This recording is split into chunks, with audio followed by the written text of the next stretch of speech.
Good morning and welcome to the Capital Gang. I am Oscar Ssemujju, and this morning we have a big man in the studio. He's the Commissioner General of the Uganda Revenue Authority, Mr. John Musinguzi Rujoki. Is that the right way to say Rujoki? That's correct. You're most welcome to the Capital Gang. Yes. Dear listeners.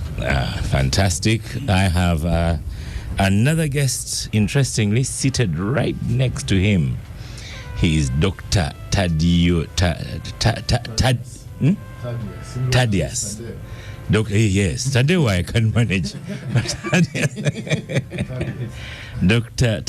Tadeo Musoke Nagenda, Chairman, Kasita, Uganda. You're most welcome to the Capital Gang. Thank you, Oscar. Good morning.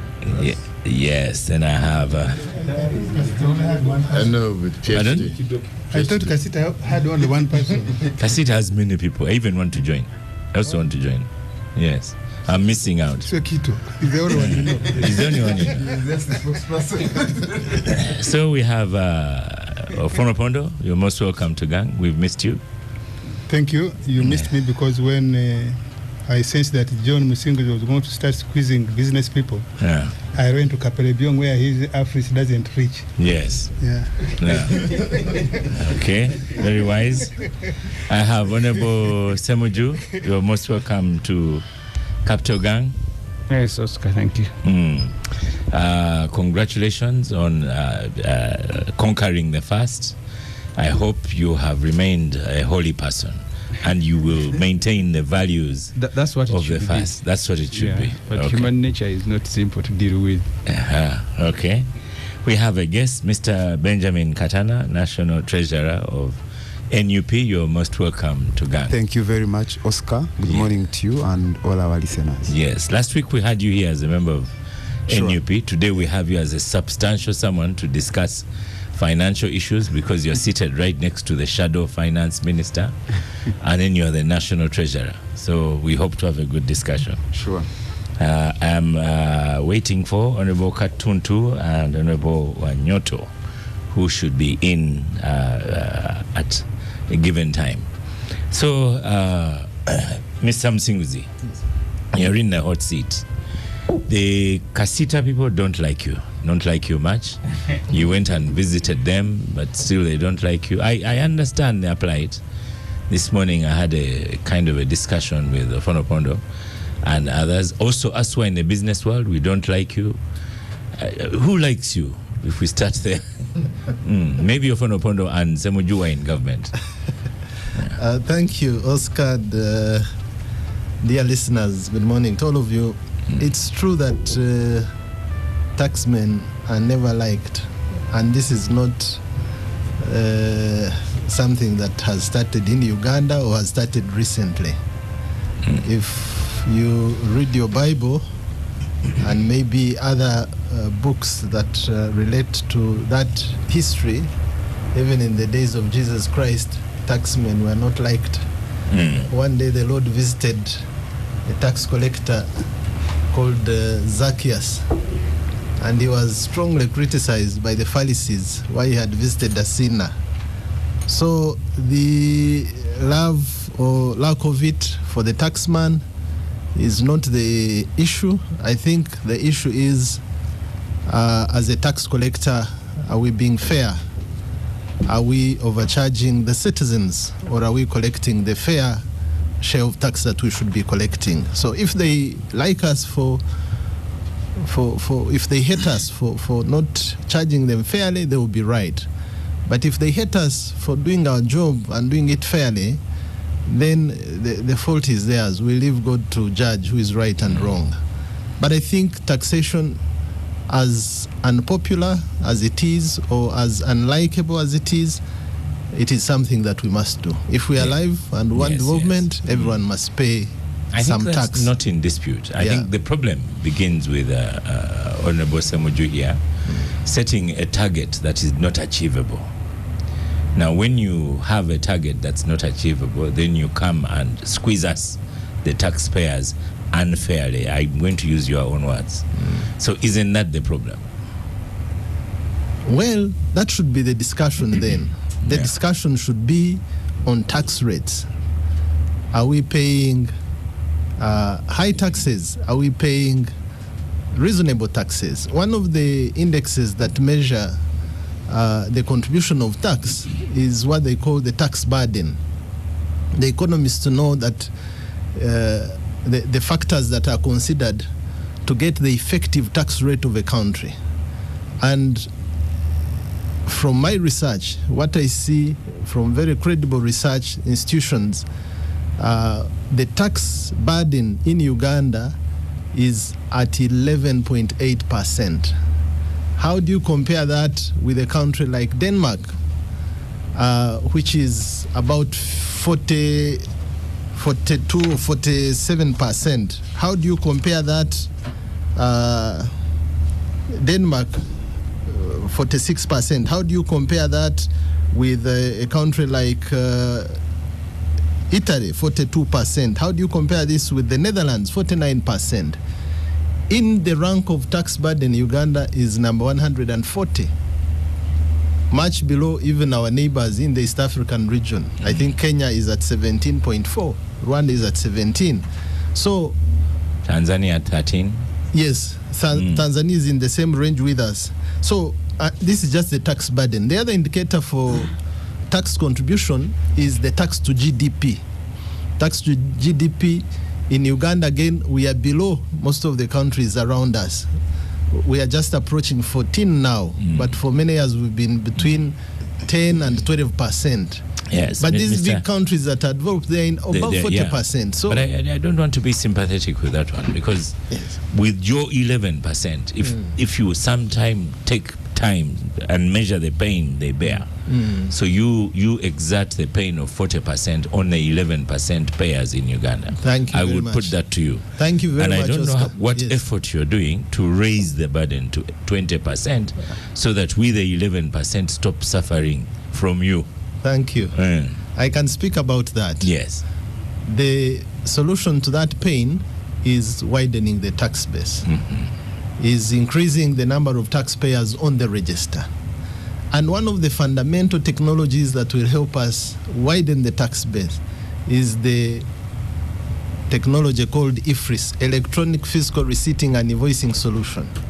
This will do it for Uganda. We will have many more people contributing their fair share of tax than a few being overloaded. But this is the technology that is being resisted by my brother here and the people he represents. So let's talk about this, because that is the fair discussion. Yes. Yeah. So we shouldn't put it to you that Yes. you are the lazy one, that you have failed to increase the burden, and you only have one tool, Yes. the EFRIS, to try and increase the tax base. Absolutely, I'm committed to this, Oscar. For the last 3 years, we've increased our tax register from 1.7 million taxpayers to 4.2 million taxpayers today. So the tax register is growing, without a doubt. But the tax register can grow in numbers. For it to grow in quality, in volume, the contribution of every taxpayer, we need technologies like IFRIS. And the moment we embrace these technologies, which are transparent and fair for everybody, then we will see a quantum growth on even the value of the tax. So that is why That is what I'm very glad to be organic. here, Oscar. And as you Yes. know, it is my first time on the Capital Gang, despite many invitations from you. But I think it's good also sometimes to have conflict with the people you are serving, because that propels us now into real discussion, and I'm here to discuss this. If you give Okay. me the opportunity, I'll tell you about IFRIS, because it Okay. is the thing that is causing the storm Yes, in the and, camp. and in the business world, some people think it is not wise to use EFRIS, a departmental store tool. But Dr. Musoke Nagenda is here. You've heard from the Commissioner General. He's very clear. He says that if you apply IFRIS, that will get more taxpayers. So, and he has taken time to meet Kasita. He's here seated with you on the table. What's the problem? Thank you, Oscar. For sure, we do appreciate the strategy which URA is using When he came into office, as Kasita, we decided to engage URA, and we carried out several sensitization engagements within our members. But the fact is that there are so many points which are exciting the business community to reach an extent of demonstrating. It's not just IFRS. We have so many concerns.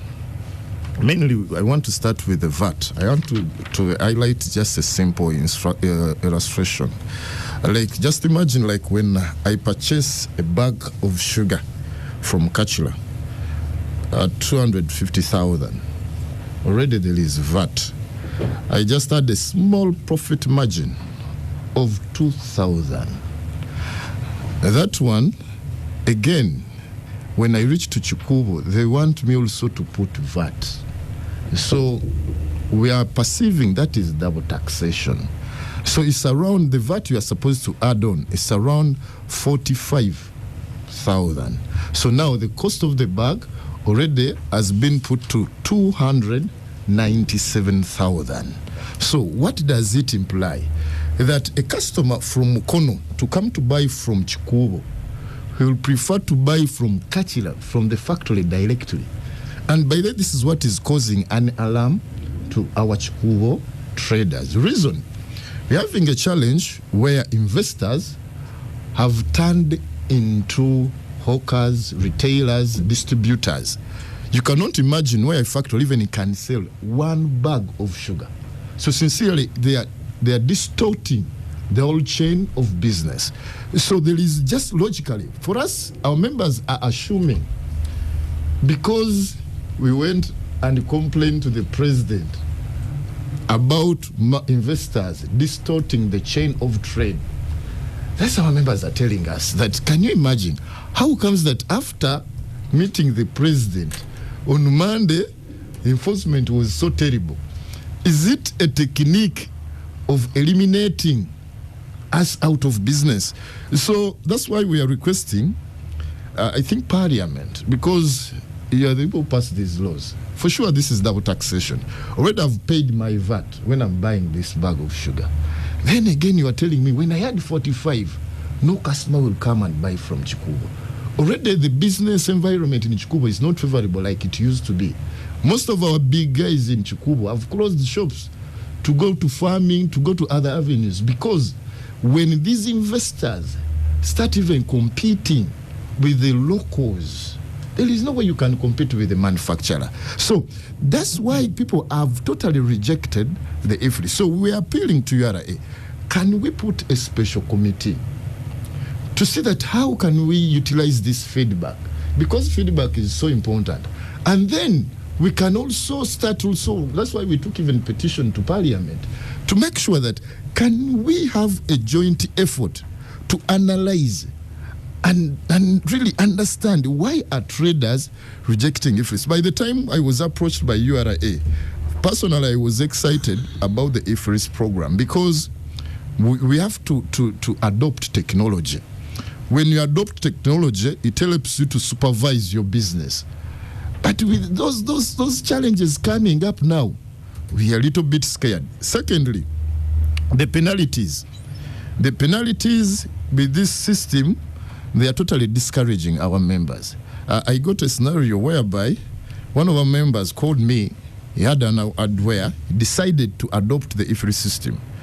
Because the system had some issues, technical issues, and the customer could not wait for this receipt, he just sold a brush at just 10,000. So when the enforcement team got her, he had to be penalized 6 million. Just imagine a brush of 10,000 and then a penalty of 6 million. And then another case we had at Kasita, a gentleman presented this issue was like when electricity had issues and the machine had some faults. So when the team from ERA came, they told him, you have tampered with our machine. And they were demanding 30 millions. Or to be taken to court, that's how they explained. And they could imprison him for not more than 10 years. So when this information flows back to the traders community, sincerely they get scared. So currently, the perception in Chikubo is that can we put the IFRIS on hold? Can we have more engagements? Can URA understand how we do business? Another challenge was that we got, I want to protect this company, but it has also the case brought to Kasita, whereby has this snack business, snacks. So he has these border guys, they come to the factory and move around to look for customers. So whenever they find these border guys moving around to look for customers, they are penalized that this guy is avoiding to pay taxes. So the guy is saying, now I have to close business. So we need a lot which we have to understand how this IFRIS operates and the shortcomings. How can they be revisited? How can URA improve? The fact is, we do acknowledge when it started, there are so many complaints, but it has kept on improving this system. So let URA provide more room for improvement and engagement and even getting feedback. Another point which I don't want to skip is about the poverty levels in this country, which have been created by the high taxes. The high taxes have sent away our customers. Uganda used to benefit, it was like the Dubai of Africa. We used to get customers from Congo, we used to get customers from South Sudan, we used to get customers from Rwanda, because the taxes were flexible. And even, let me be open, even we used to at least to smuggle. So when you smuggle, the commodities are favorable. So we could compete. So when John came into office, the guy had a strategy of becoming very friendly to the traders. Actually, he deserves another term now that you say that. So all the loopholes were sealed off. So the Kasita, what Kasita did to make sure that to sustain our businesses, we are promoting tax compliance to our members. So when you comply, you cannot compete in the regional market. And by this becoming a disadvantage, where a Congolese could come here and buy what we import from China, and even our industries here could benefit because we have variety. Secondly, the hotels. Now most of the hotels in city, rats are enjoying the beds. Because even we now, the men who could go there and rest, we don't have the money to go there and rest. So the rats are enjoying. The traders who could come here, they are no longer here. They just go to Kenya. Dr. Musoke Nagin, first pause for a minute. We'll go for a break. Not yet. Is it a commercial break? Not yet. But Ofuno Pondo, you're on microphone now. Have you, you're a lucky man, have you seen John Musinguzi's tax collectors, especially the men? They walk like they are next to God. What Musoke Nagin is telling you, even if you have complied, even if you have the way they approach you is like you have committed a crime. Yeah, I think we are dealing with a continuum of issues. Yes. And we are failing to disaggregate what is the responsibility of URA, what is the responsibility of the mainstream executive and parliament. And then we, of course, the business people, the business community. What Dr. Nagenda is talking about is the thinking and the practice of Omuntu wa wansi. And that concern, I think, need to be taken into consideration, particularly when making the law, but also when enforcing. Now, to answer your question about John's people, for a long time, of course, we came from extreme one, and we militarized tax collection. With that militarization also came something else, favoritism. The way we recruit personnel, you find I am the son of so I'm the head of the department, I bring. Sometimes we have failed to help the people we recruit at URA to be professional, to be sensitive to the people they deal with. Even where an explanation would do, they use the hammer. Force. And so sometimes bad policy, but also bad methods of work now complicates John's work, even where he means well. I wouldn't have a lot of sympathy with Dr. Misoke when he says there are people who used to enjoy a lot of people coming, a lot of customers coming. Uganda has expanded. I don't think there's a reason for a businessman in Arua any longer to come to Chikubo, because the manufacturers now have outlets and dealers in Arua. So it should be your job, maybe together with URA, to sensitize, to teach traders in Chikubo and in Kampala, particularly in general, the evolving nature of business in Uganda. I live in Mukono. I've lived in Mukono now, this is the 30th year. If you wanted the shoes those days, you had to come to the Rumu Street. You want a shirt, you have to come to the Rumu Street. I don't know when I was last in the Rumu Street, or Chikubo for that matter. Your shirts can be found anywhere. Yes. What I'm simply saying is, today, even the best shoes, the best shirts, the best suits, you can find in Mukono. And therefore, the Kasita group on Rumu Street need to understand that the business has evolved, and therefore you are going to suffer reduction in clientele in Chikubo and on William Street. So that engagement you need to do with your members and with URA and whoever is concerned. So I think since it is Mr. Musinguzi who is here today, I think we need to discuss mainly two things. Policy. If that's the policy, that's the law, and that's what he's implementing. Has he bothered? Is it his responsibility to explain the law and the policy to the taxpayers?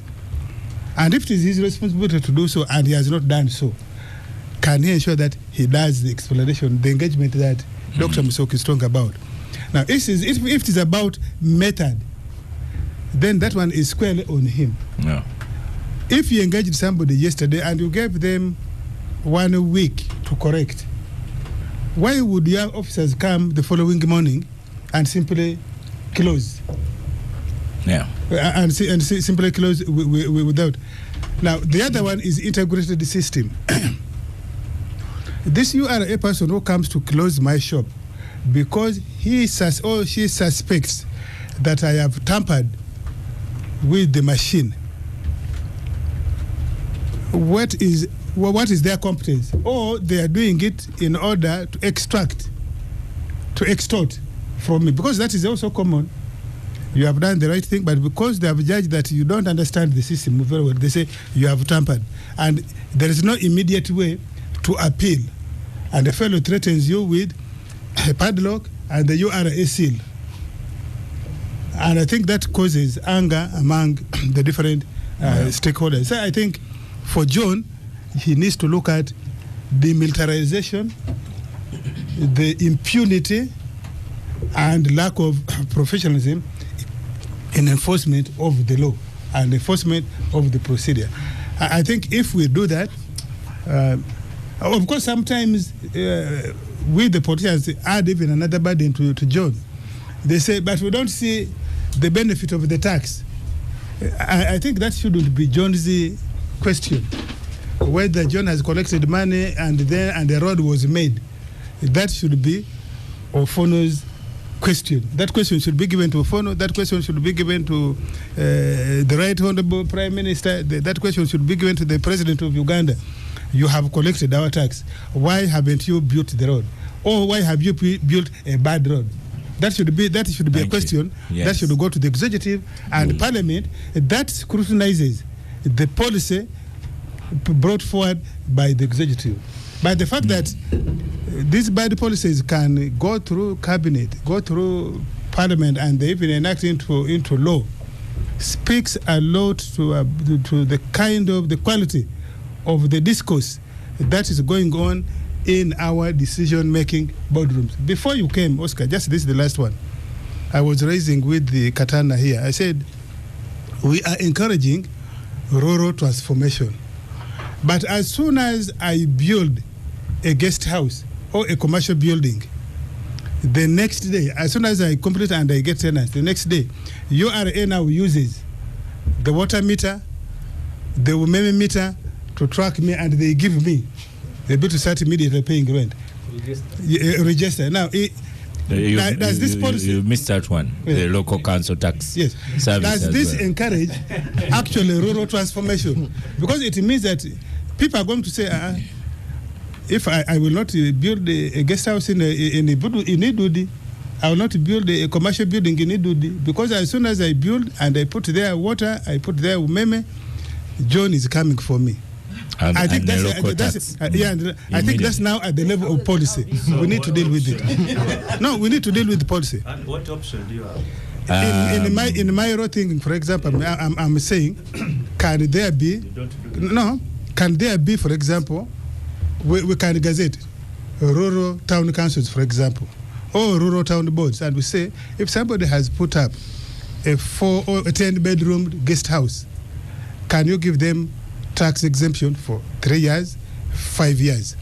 You look at even 1 year. You look at the rate of business there, and then you can come and tax. Or can go the other way, which is complicated, but we need to do it. Cost of building materials. Can there be special codes, for example, for cement, for iron bars, for other building materials, so that these people I register at the beginning. I say I'm going to put up a 20-bedroom guest house in Idudi, and I register for it. I'm given a code which I now use to go to the hardware shop to buy the cement.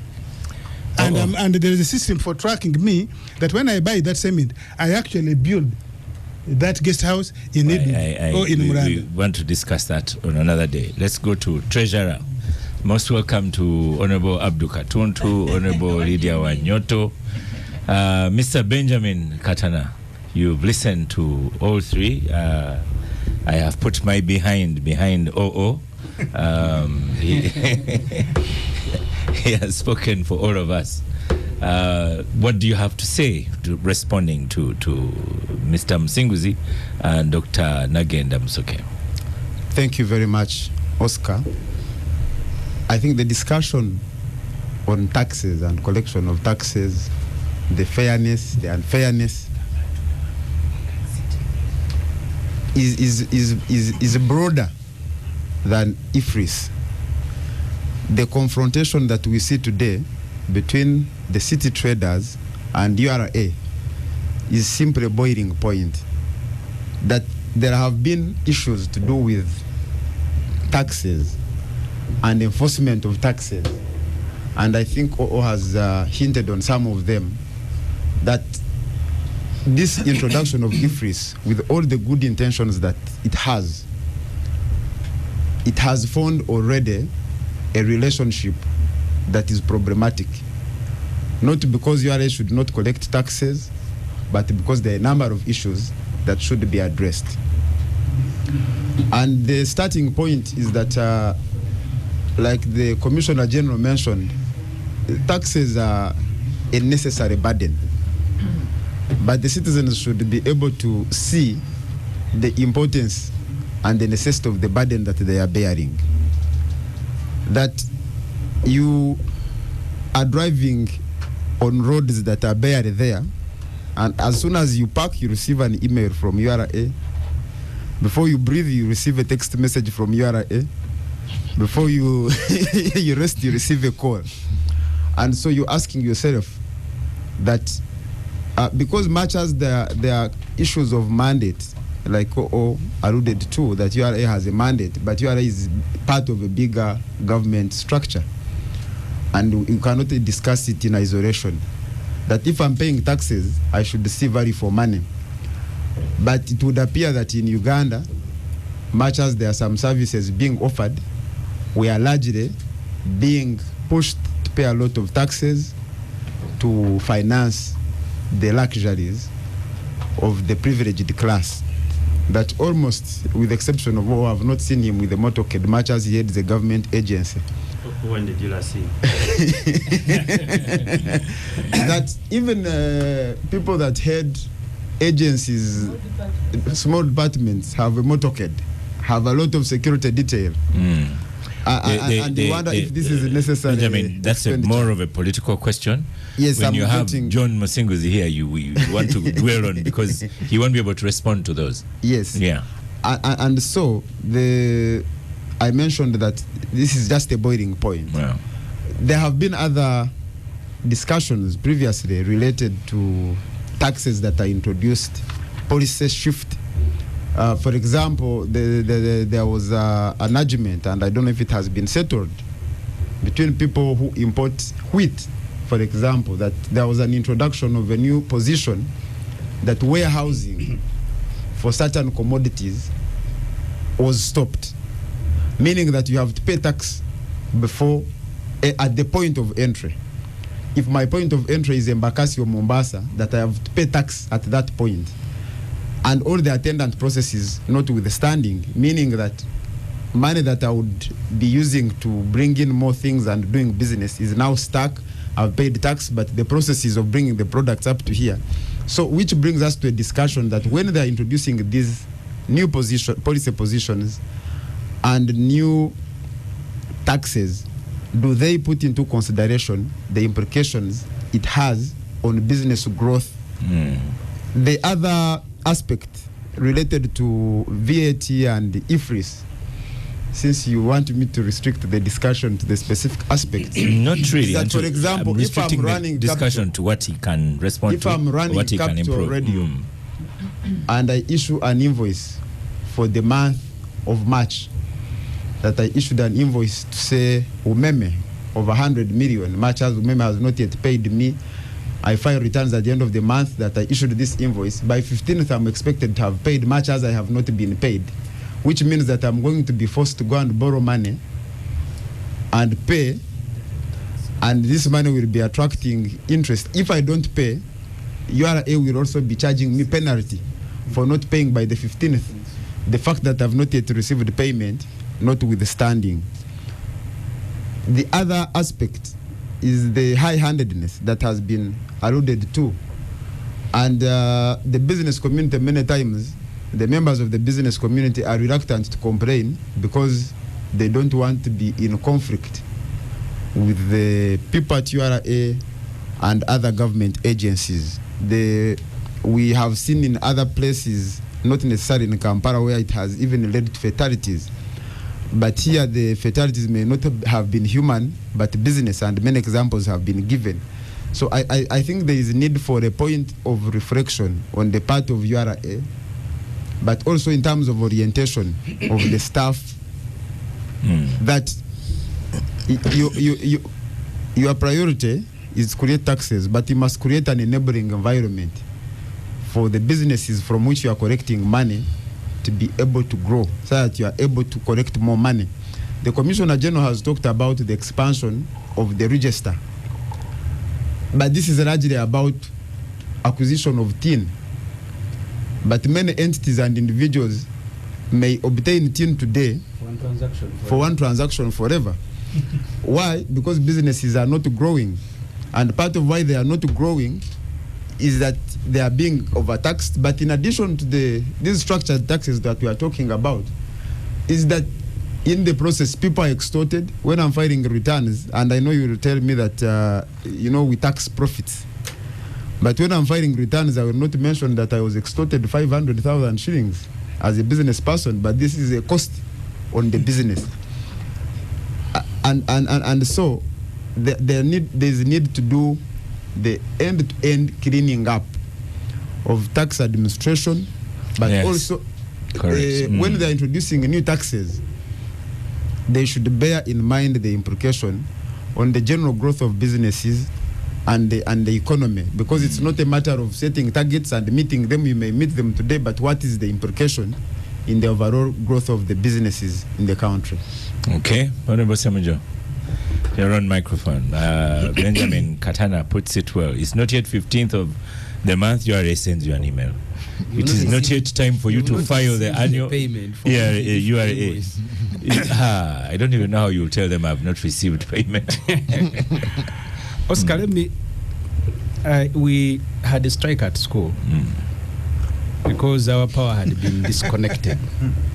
increasingly more and more you are becoming like President Museveni. In the meeting, you go back into history. Yes, in the meeting with the headmaster, the issue of food, the issue of water, all the other issues now came up.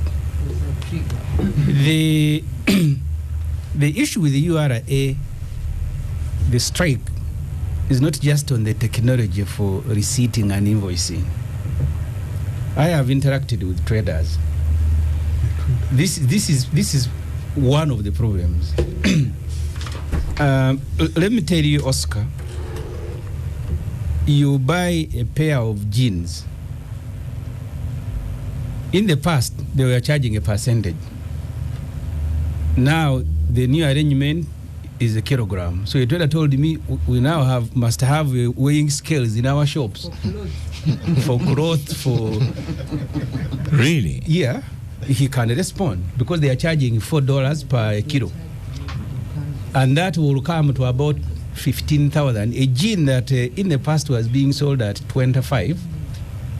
If they charge you $4 per kilogram, mind you now you're supposed to have a weighing scale, that is 15. Then they charge you VAT of 18%, which comes to about 4,500.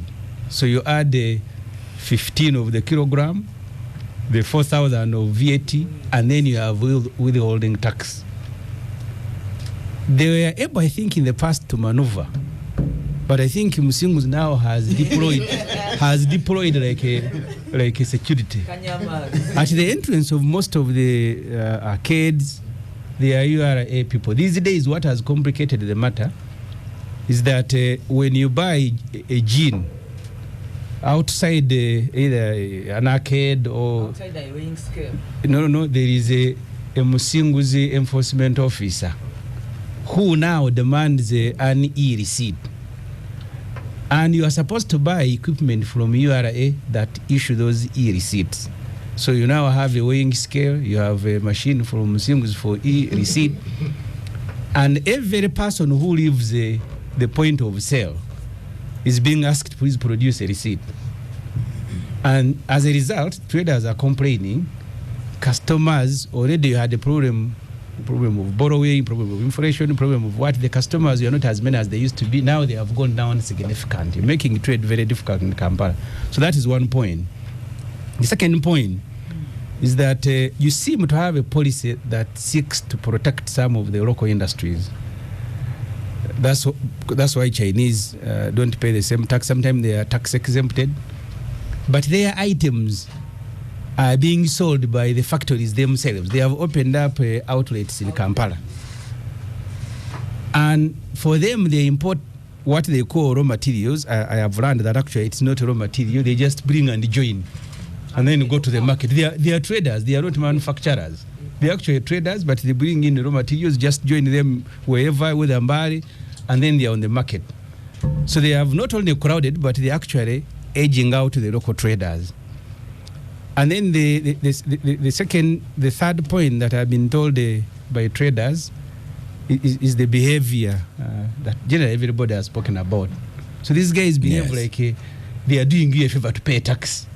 So you are a criminal even before you have committed a crime. Or senior police officers. Yeah. So they are all over.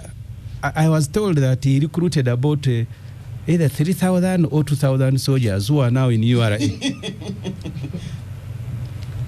Because he was initially part of the Kaihura SRPS, the military outfit deployed by the president to collect tax.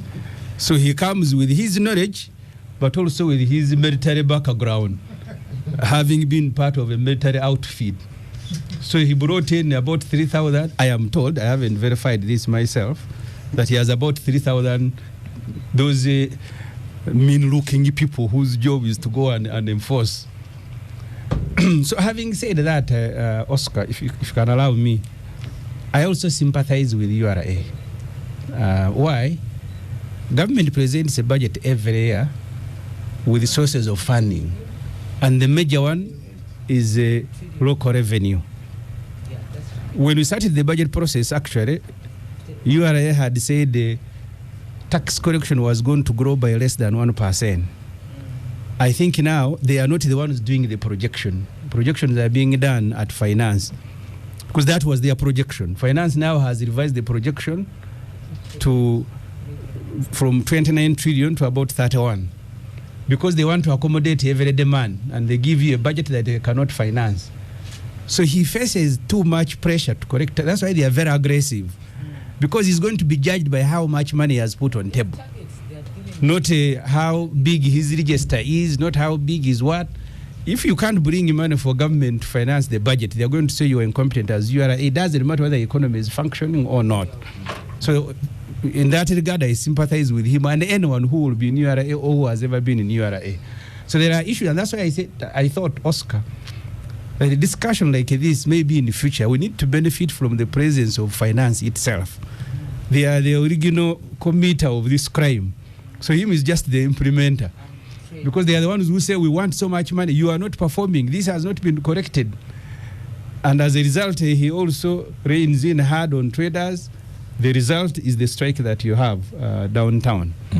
So I think for me, the solution, sometimes taxation is very complicated, even at a parliamentary level. You pass things that you don't know. And sometimes even the time is not there. So as you are shouting, the eyes have it. Then implementation begins. Because I called one of the commissioner of URA had problems in my constituency. They require that these people who operate small shops selling sugar and are supposed to keep some form of books that URA should look at the end of either a financial year and then charge them a percentage. Many of these people selling mandazi and chapati and buunga and rice, they don't want to be burdened by those things. So the URA had started closing their shops. So when I called URA, the commissioner told me, but honorable, you are the ones who passed this tax. You go to section number this. I said, now I am in trouble. But I hadn't myself seen it. So part of the problem is also the sensitization. So these things begin without sufficient knowledge by people who are affected. And the only time you get to know is when URA is reading for you a section. That's when you know this thing exists. And that's why the government of Ofono Pondo, because this should be your job. This should be your job to do as much sensitization as possible. If you don't do it, then you'll have a strike, even on things that are genuine. Because for me, on the surface of it, I don't see why the new technology should be a problem. I don't see why. But the problem is that it's being thrown at people. Some of them are hearing it for the first time. With the demand, come to URA and buy an equipment. Tomorrow you begin issuing e-receipts. There are people at the door who say, where is the e-receipt as you exit? So that's what has complicated this matter. Honorable Abdu Katonto, where do you start? I sympathize with Mr. Musinguzi. You do, you are damned. You don't do, you are damned. And let me tell you why. Taxation is a function of politics, it's a function of the law, it's a function of economics, and it's a function of common sense. I'll start with the politics and the law. When you look at the Constitution, I think should be Chapter 9, Article 152. I'm not so sure, but it should be the first article when you're dealing with the national finances is about taxation. You can only impose a tax with the authority of Parliament, by an act of Parliament. So it is only Parliament that can impose a tax. However, and when you talk about Parliament, you are talking about both politics and the law together. And then, even where the Act delegates that for purposes of waiver or varying, it says you need to report to Parliament. So, some of the crimes you people are thinking Musinguzi is guilty of, he has nothing to do with it. It falls squarely with us because we impose the tax. But it's a little bit easier because it's the face of the taxation process. So he starts with it and so on. Let's look at the FA system. Why was it introduced? In law, we call it the mischief rule. What was the mischief which was intended to be cured when we introduced that system? And who were profiteering or benefiting from a system without an AFS system? And when it came, who were first of all affected? And doctor, here you should be very honest. You know why. There was a lot of avoidance of tax. And when you bring in this system, it sort of tightens the loopholes. And what do you expect? The people who were benefiting from the previous legal regime, they'll make a noise definitely. Maybe Parliament, as it introduced the system, it should have rolled it out really not at a go. You pilot it. You start with the bigger boys, taxpayers, then you roll it down slowly, because changing from a system to another a little bit abruptly causes a little bit of problems. So you just need to do it gradually, and people realize there is now a new order, Oscar. You have, because you see, there is no way you can, like a doctor is saying, Dr. Musoke again. Dr. Musoke is saying, we need just to shave. It's not possible. The world is moving. We can only improve on it. Where there are challenges, how do we address them? To imagine that you are going to shelve it, it will not be possible. Let me ask, do you think in the world, this is the first country where they're introducing e-systems? Of course not. That's where the world is going. That's where the world has moved. However, does it have challenges? Yes, it does. Can we address those challenges? Of course we can. And that's when maybe Mr. Musinguzi should be so sensitive to the taxpayer. So, well, if these people are complaining about this, what is the problem? How do we handle it? I'll give you an example. I'm going to interrupt you there. Stop for a break, and then after the break, I'll come back to you. But you make a good point. Tony Kent Chaze here says, how much is the FRIS machine anyway? Traders are saying it is expensive. So why can't you avail it free of any charges? Secondly, charging in dollars in a poor shillings country. Do you know that eventually it will be the taxpayer to pay it even in any case? Well, you pay it. You do your damn, you don't do your damn. Yes, and some people say, is it 500,000 the machine? So, problems. Let's stop for a quick break.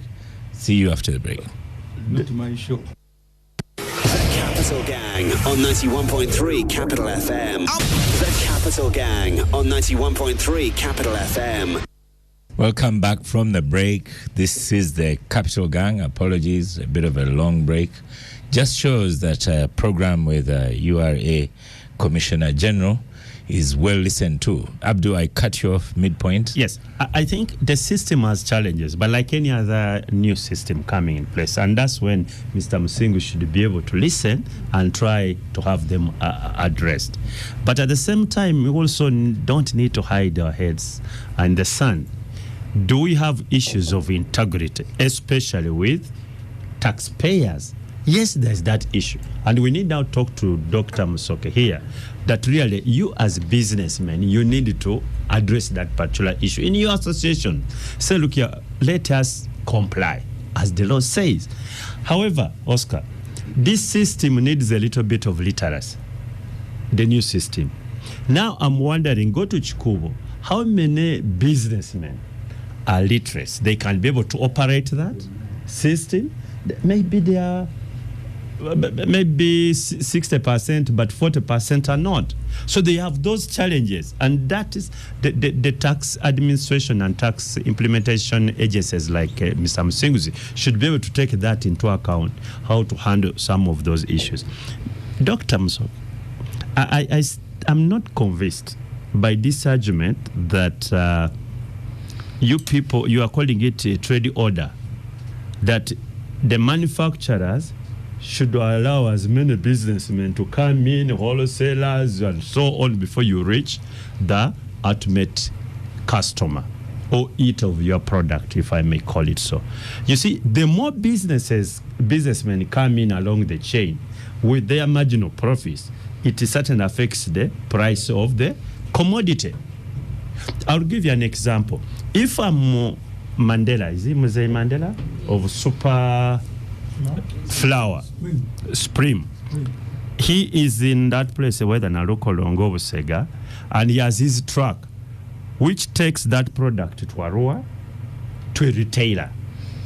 What Mr. Musoka is saying, that no, allow a wholesaler from Chikubo to buy from you, he takes to somebody in Arua to buy before it reaches the retailer. Meaning you have 3 other people also working for marginal profit. There is no way that product would be the same price. Let me give you about bread. Maybe you got it wrong, or I am not getting you. The complaint is that the Mandela is also operating shops in Kampala. And I'm not saying no, that's Mandela not the complaint. The complaint is that Chinese who have factories actually have opened shops in Chikubu. No. Is that the complaint? No. It's beyond that. And you see, they are telling you a chain and their order. You get it. Tax. Both the manufacturer and the... Yes. You see, let me give you an example. When you have, like for us in the East, you have Ntake Bakery. Yes. He has his truck. He goes on distributing to all the supermarkets in the Eastern Uganda. Just puts like a 50 loaves of bread there. Then the following day, 2 days later, he brings another 50. He picks his man and goes. These people want wholesalers. That's why they are telling you they need their wholesalers there, because that is their business. And we are saying, if you are going to complain about what you've said last, cost of living is about prices of commodities.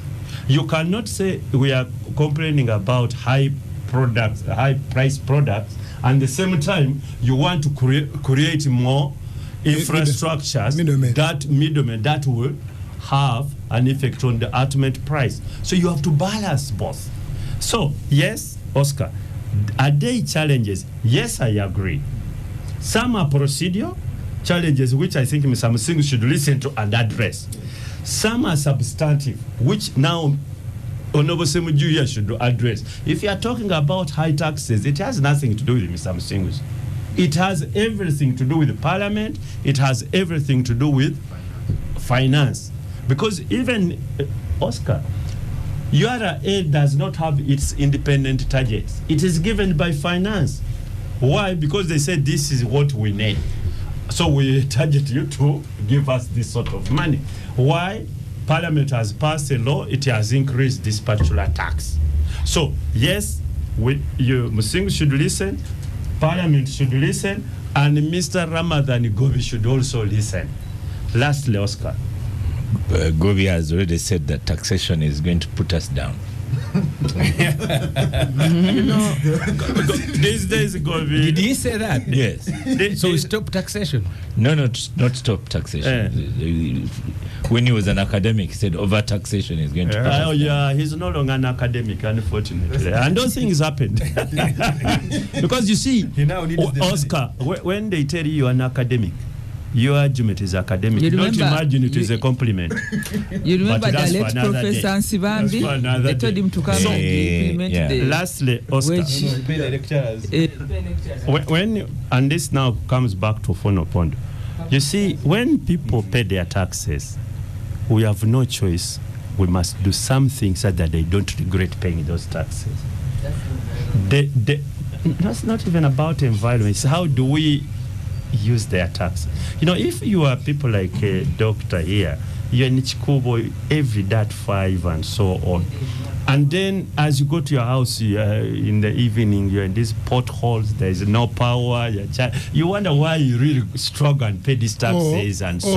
Or you hear that the Commissioner General of URA, who we hear is among the best paid, when his term comes to an end, is given a service award of 500 million. How would you feel? You feel bad. Yeah. Alternatively, you hear somebody who is supposed to be just speaking. Okay, you can complain. Oscar, and that's where the problem is. The Nordic countries John is talking about, I know they have got the highest taxation regime and so on. But when you look at the services, that's why people don't complain. healthcare is vibrant, education is free, the infrastructure is okay. No person will be complaining about taxation. Thank you. And that falls squarely with this Ofono Pondo in his 4-wheel Gazola, which is down there parked and is busy looking for asking about service awards. So you are competing in finishing off taxpayers. You're competing. Lydia Wanyoto. You are competing. You are on microphone now for your submission. Oscar. Yes. Oscar. Yes. In the last 2 years, I think maybe John can tell us, but they've also faced a change in business environment, because since COVID, there's been a lot of an upsurge in online business. So I don't know how, apart from Chikubo, how you are managing the online, because there's also that's another area. Many people now are getting deliveries from home. Somebody imports material. They've stopped even going to rent shops in Chikubo where they are just at home. When they bring suits, they call Ssemujju, say, Honorable Ssemujju, I have some beautiful suits, blue suits and some beautiful neckties. He goes and picks. Even I have some beautiful kanzus, whether they've been weighed on which scale, I don't know, but they go call cartoon to here and they pick. So the online business is something. So we have there's that element of online business in Uganda.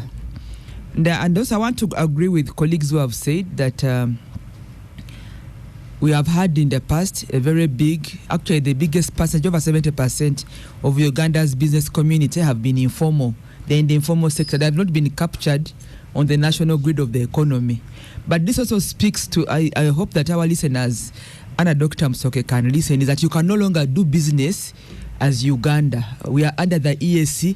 There are a lot of legislative regimes that bind us. I participated in the laws that put in place the East African Customs Union Act. So you can no longer hide somewhere and say you're doing business and you are putting Musinguzi on task. He has to account to the EAC legal regimes in terms of trade and also in terms of customs. So that's very important. So I think I have to go back to say that our people need to be alive to even legal regimes of taxation that are regional, that are beyond Uganda. But also, as Uganda may buy into the cost of them, we have to leverage our tax regime of the country to benefit from the EAC regimes. That means very important. Whether you are selling something small in Chikubo, you should be brought up, sensitized, and help you to leverage in what advantage we have within the EAC. And I must tell you, Musinguzi, I think you've done a good job with your colleagues, but what remains is to sensitize people.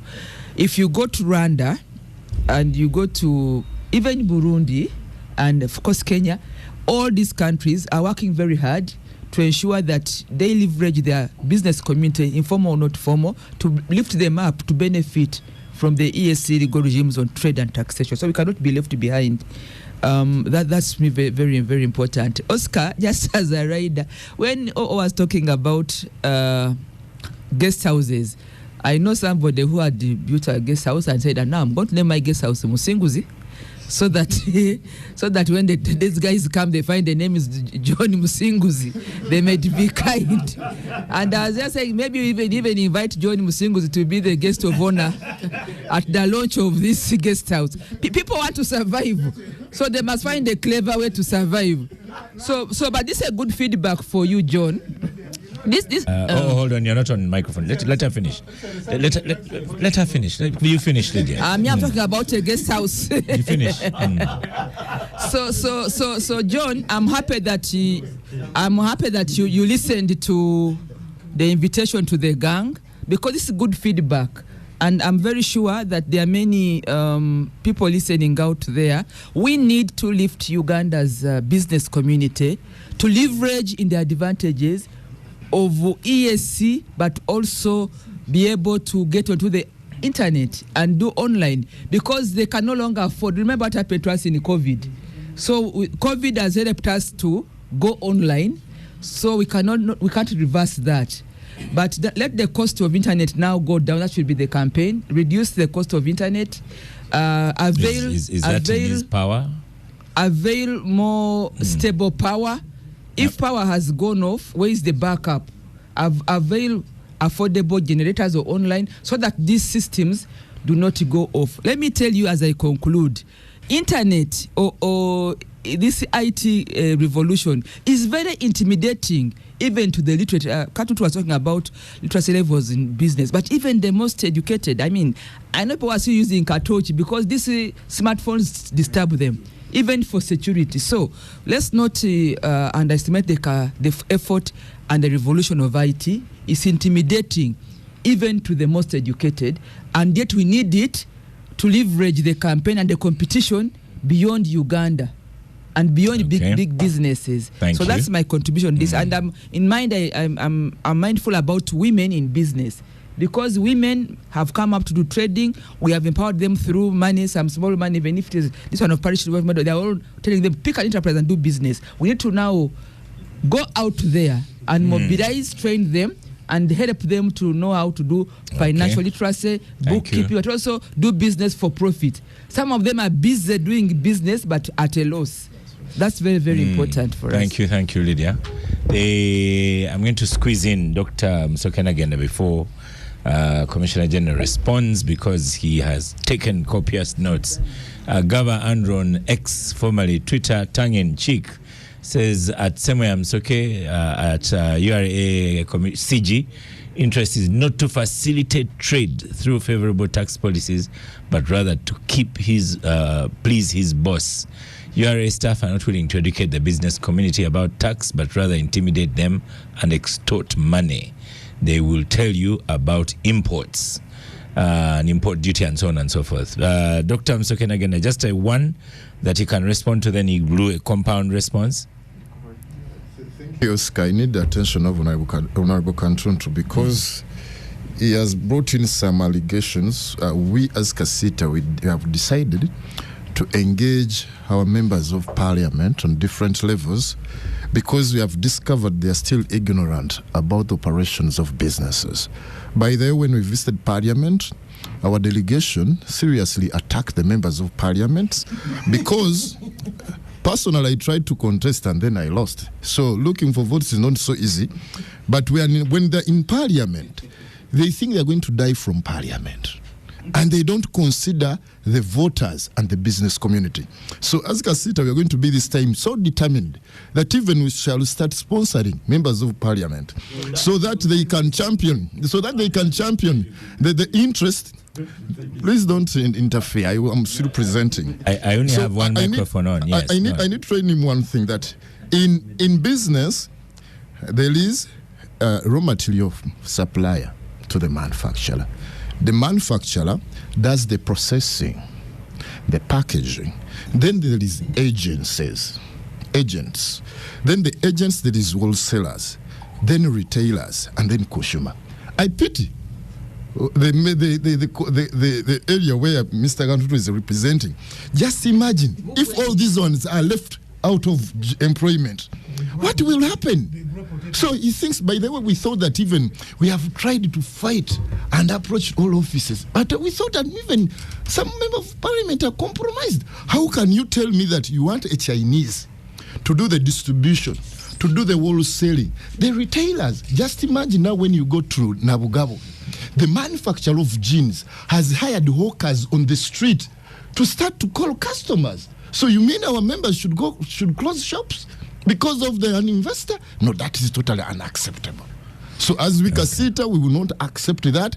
And by that, I think I will invite you to come to Chikuba and explain that system. This one I was hoping that you had a comment for John Musinguzi. This one we'll come back to it, don't worry. Ofonopono, yours?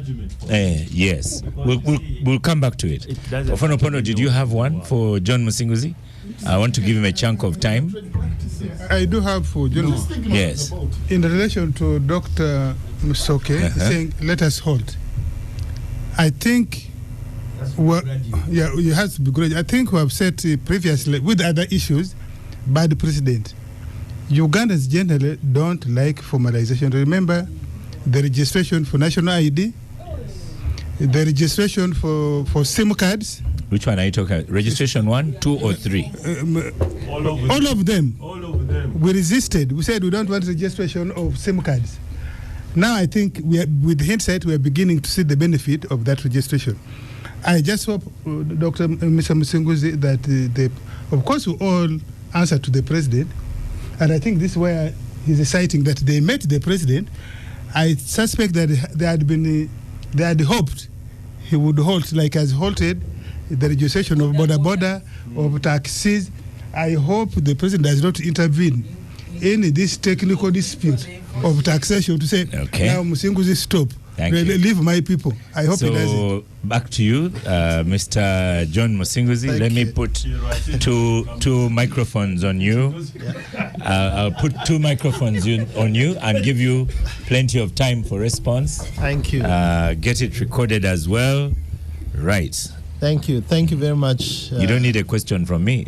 You've been writing down. Thank you. He has closed all the loopholes for tax evasion. Thank you, Oscar. And thank you, gangsters, for the wonderful submission. I've found this debate very, very interesting and informative. And allow me to speak about 3 general areas that have come through from all the gangsters. And then I can speak about the specific questions by the honorable members of the gang today. I think, first of all, I want to appreciate the members of the gang for the common position that we all seem to agree on, that taxation is a responsibility for every citizen and everyone should pay their fair share of tax, but also automation and improvement of the taxation systems using technology is a must go. It is a global move. We cannot stop it as Uganda. We cannot afford to lag behind any longer. I find that very, very important, and I appreciate that. But also, secondly, to know that taxation is a bigger environment. What I handle now is just the tax administration, and the tax administration has a relationship with policy. It has a relationship with the culture of the taxpayers. It has the relationship with the service delivery and all that. I really find these points very spot on. Now, let me speak about the general area of double taxation, because it has come up. Mr. Msoke thinks we are double taxing. Other members have talked about double taxation. Let me explain the tax head called VAT, value added tax. Value added tax is a tax which you pay at different stages, but actually it's not double taxation. Say the example that Mr. Msoke used. If you go to a factory to buy certain items, you will pay VAT, value added tax 18%. And assuming the goods you are buying are costing you 1 million, they will add another 18%, so you'll pay 1,180,000 for these goods. If you take these goods to your shop and you start selling them, that process is value addition. As you do your costing, you will add on the 18% of VAT, you will add on your cost for hiring the shop, the cost of power, and many other things. So the items that you initially paid 1,180,000, you will probably sell them at 2 million. So that gap is to cater for the VAT, it is to cater for the cost of running business and your own profit. Now, when you're selling them at 2 million and you, again, as you said, these items, and you subject them to the 18%, you now get what you collected at the point of selling, you minus what you paid at the point of buying, and what you give to URA is the difference. So yes, you have paid VAT at input, you have collected VAT at output, but what you'll pay to government is the difference between VAT output collected at selling point minus the VAT input at buying point. VAT is one of those tax heads which fall under a category called indirect taxes. What this means, it is not actually paid by the person paying it to URA. Yes, by the ultimate consumer. So the one who carries the VAT burden is the one who consumes this good. If the person buying from you was also buying to go and retail further, he will have paid you VAT and he will charge VAT, and then the difference is what he pays to URA. Now, VAT, let's understand it as a tax head. It is paid by the final consumer. It is an indirect tax. So if there is anybody who should be protesting VAT, it should not be the businessman in Chikubo or any part of the world. It should be the consumer who should be saying the cost of buying this item is so high because of VAT. So we need, they are trying to protect, but that should point you, that should point you to the incentive. This should point you to the incentive of trying to protect. I think for a very long time, because of our culture of non-compliance, and also to some extent because of our own inefficiencies as a tax collecting body, this VAT has been owned and consumed by businesses as if it was their profit. I will tell you, without mentioning taxpayers, because I have a duty to protect them. But for some places where we have installed this technology, we have discovered that what they've been declaring as their actual sales has been suppressed to up to 10%. So the example is, I'm making daily sales of 10 million, and to URA, I'm declaring 1 million. These are restaurants here in town of Kampala, some of them, not all. Some landlords have been charging, say an example of 2 million shillings and declaring 200,000.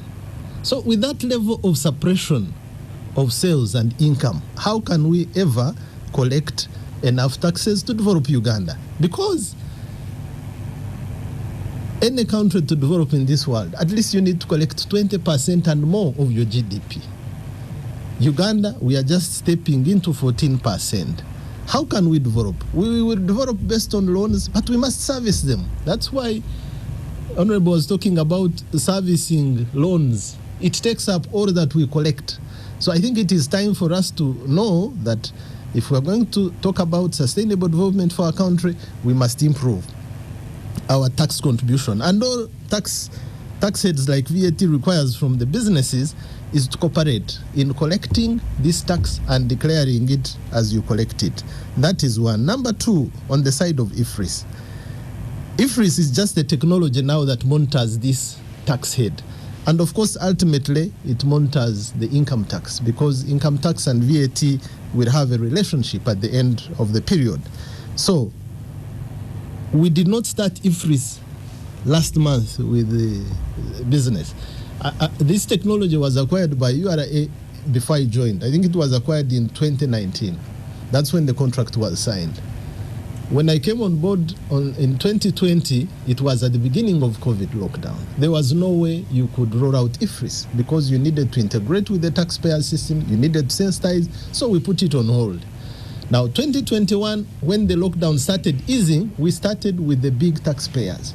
And we started by engagement. So the manufacturers, the big corporate bodies, organizations around, we went around, sensitized them, integrated with their system. I must commend them. We have found them very receptive to this technology. They received it and they started declare transparently. Then we went to the next level. Now supermarkets. Supermarkets, they are not yet there, but we also know the reasons why they are not yet there. They actually tried to run to court, if you remember. A number of supermarkets took us to court to block us. And I want to I want to thank the judiciary, because they stood firm on this matter. They said, no, we cannot stop a government program because an individual has complained about the impact of this on their business. So they read through and they supported us. So they stopped the application for injunction. Now, they have been adopting, but as they adopt, they tell us, we shop from Chikubo. We compete with Chikubo. Why are you leveraging a technology that will make our sales here transparent when the people who we buy from and the people who sell similar products as us, our competitors, are not on the technology? So at that point, we moved to Chikubu. And Thaddeus here can bear me witness. We started engaging. They said, the cost of business is expensive, buying the EFD. By then, we were trying to roll it out using the machines. I remember as URA, we had about 400 machines. I said, let's give them all to Chikubu.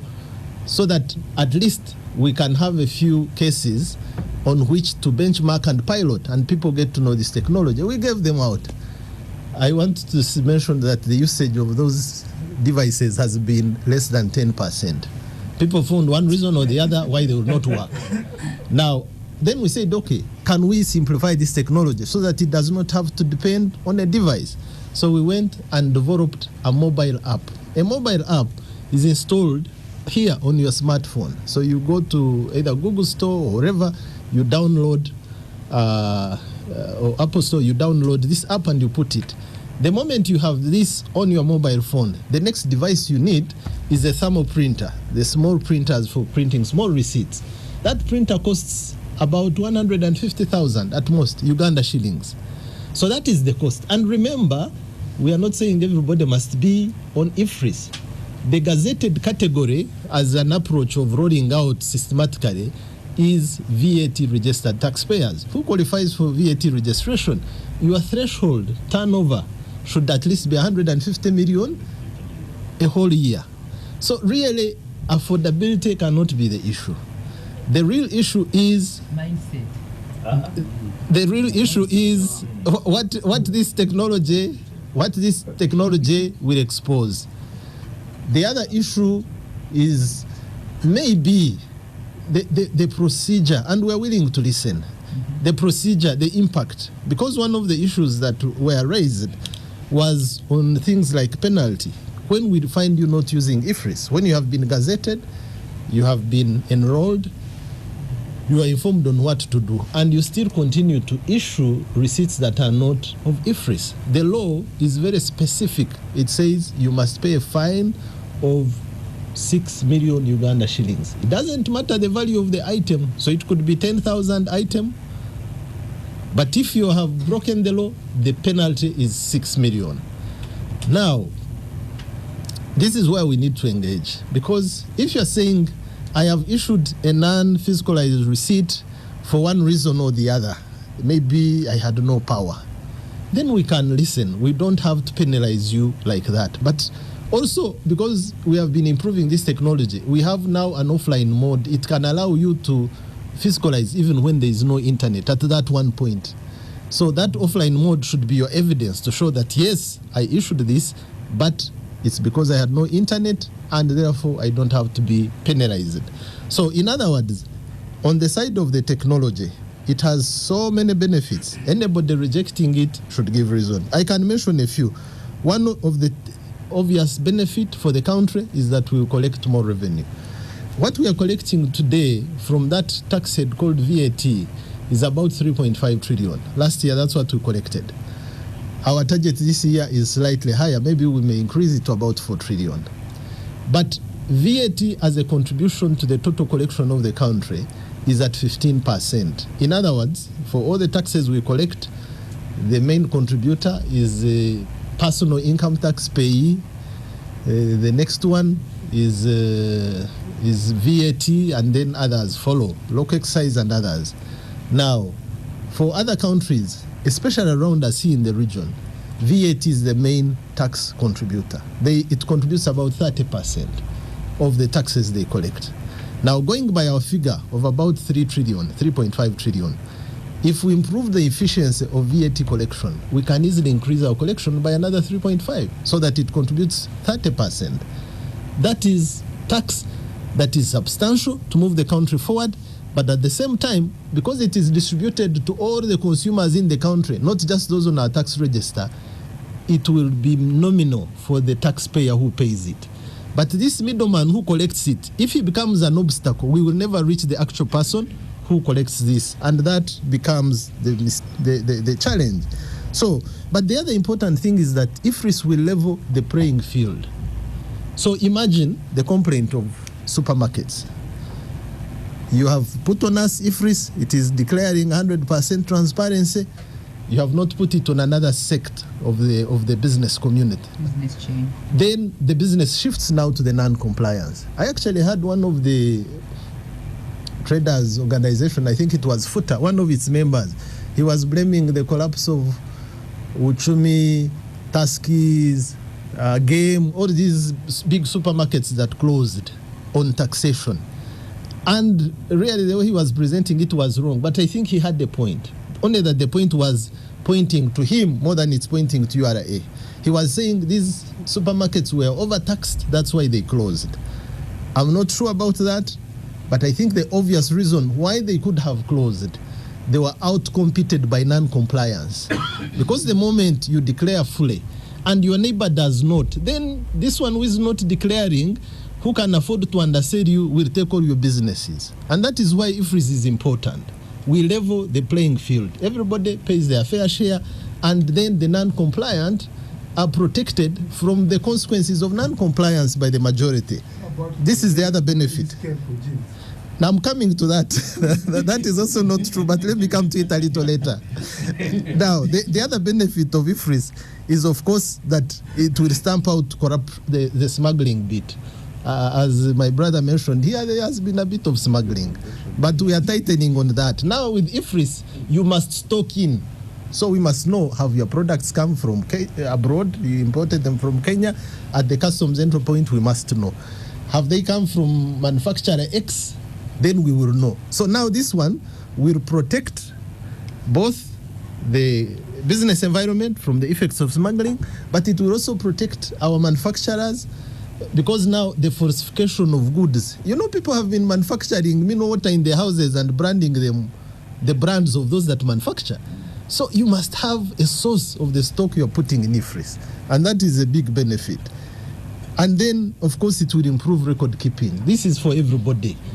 If you don't have any record keeping, IFRIS is enough software for you to keep your records. It will protect you from the thieves, because all mentioned, someone will bring their 25 bottles of soda and put them in your fridge and use your power and sale.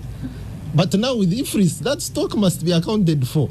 So everybody is protected. Now, I really appreciate the support on IFRIS. It's a good technology. We can only improve it. And we've been improving it by expanding the channels. Now we have it on mobile phone. Maybe we shall put it at another level, but also improve the implementation. And this is why things like presence of the army coming in, I really think it is also exaggerated. One, for a record, URA works with both Uganda Police and Uganda People's Defense Force to give us additional forces to protect us from the dire consequences of stopping smuggling. Yeah. This thing is it is a very profitable venture. You cannot stop someone from earning their billions and you think you will just go. So there is an element of risk to our staff, and that requires. But for the record, the numbers in totality are not more than 500. I think we have about 250 from police and another 250 from Uganda People's Defense Force. They do a splendid job in protecting our people, in countering aggressive forms of smuggling and others. Now, but even for IFRIS, I saw something on social media. It was also misrepresented, where we had a meeting at UMA, and Dr. Msoke was there with me. And, just the misbehavior of our local people here. There was a gentleman who caused the fracas, and there was a fight. And I was up telling them, no, calm down and let the media go out. I was trying to say, let's not put this one on social media. It ended up there anyway. But what I'm trying to say, the job we are doing is not taking a cup of coffee and enjoying everybody's friendship and what. There's a bit of risk. And the soldiers we have are just to prevent that. So when we are sending people in Chikubu and we send a few armed people, they are not more than 10. Let's not make a mountain out of that we have militarized. I can assure you there is no militarization of revenue collection. We only have a minimum, and the number we have now is the number that has been there for years. I have not asked for additional. So for the record, Honorable Ssemujju, there are no 3,000 troops at URA. You can come and we share with you, because we actually give them a small allowance and we put them in our books of accounts. So you will definitely see our financial reports. The numbers are there and they are not that high. So the other general point I want to comment about, other than double taxation and IFRIS, is the part of law enforcement. I think it has also come through that some of our people are brutal, they are high-handed, they are unreasonable. Honestly, if that is happening, and I know it is because sometimes I receive these complaints, just know that it's not the position of the leadership of URA. One of the things we adopted we can't tell you. We can't tell you who. As Benjamin said, we fear to tell you. No, don't. But what we are saying is, can you train people? Oscar, we are doing that. One of the things we changed about 3 years ago when we were celebrating our 30 years birthday, we changed our core values. We have 3 core values that we promote, and anybody who falls short on these core values really will not belong to us or with us for a long time. Number 1 is patriotism. We believe that this work we do is out of love for our country, and we should do it with all the dedication and sacrifice. It's not an ordinary job. Number 2 is integrity. Anybody who thinks he can be a tax collector and still continue to be corrupt is in the wrong place. We must stop corruption from our organization as a minimum, because the rest of the country has entrusted us to go in the kitchen and cook for everybody to eat. If we go there with big stomachs, then we will not have anything to serve. The other one is professionalism. We must act professionally, and high-handedness can never be part of professionalism. We must be very, very courteous and very listening. So we are working on that, but it's not something you can transform overnight. So if we still have some hangovers from the previous way of conducting business, we are dealing with that. The only cooperation we need from you, Oscar and colleagues, just share with us information that is specific, because you are the one who is being asked to pay a bribe. If that is what our people are doing, you are the one being asked, being mishandled. Please put your stand firm and share with us. And we have created a whole division called staff compliance to deal with the issue of staff discipline. It is headed by an assistant commissioner. We have equipped him with enough staff to investigate, to follow through, because there must be fairness. As you know, sometimes when a taxpayer wants to get away with something and it's not accepted by the tax collector, it can also be twisted to mean that we are terrible and high-handed. So for us to be fair to our staff and be fair to our taxpayers, we have a whole investigative team that investigates any cases of indiscipline, and we deal with them. As a matter of fact, we've lost quite a number of our staff. Unfortunately, we don't pride in this, but they have left in big numbers. Why? They have not complied with these standards. And all we need is information to deal with that. Now, allow me, Oscar, to speak about very specific comments made by the gangsters on these issues. Number 1, by my brother, Dr. Thaddeus here. I've already answered the issue of double taxation. Penalties, I've answered. Then, yes, asking URA to give them room to first understand if reserves. I think we have also answered, and I think Honorable Katuntu mentioned this very, very clear. Let's not ask that we stop doing this good thing. In fact, what we are going to do here, Dr. Thaddeus and your colleagues, we are going now to have a permanent presence in the central business area, not for purposes of collecting tax and enforcing, but we are opening up an office called Taxpayer Services. And this will be just a dedicated team to educate the tax collectors, the taxpayers, to help them overcome the fear for technology that my sister Lydia spoke about, because technology can be very intimidating, to help them learn to file, those that have no accountants, because with IFRIS actually, I did not mention this, but it takes away even the burden of filing. The usual filing, monthly filing of VAT, this one will go away, because whatever you are selling, you are fiscalizing. We have a record of it. So at the end of the month, you just click a button and you submit your return. But we'll have a presence to do that, and that will address the other issues. You address, I have about 4 people sending messages. Says, this one says, can you give examples where it has worked before? Because it assumes a perfect market. Then Matthias and Stephen Kaheru says, what about a happy taxpayer?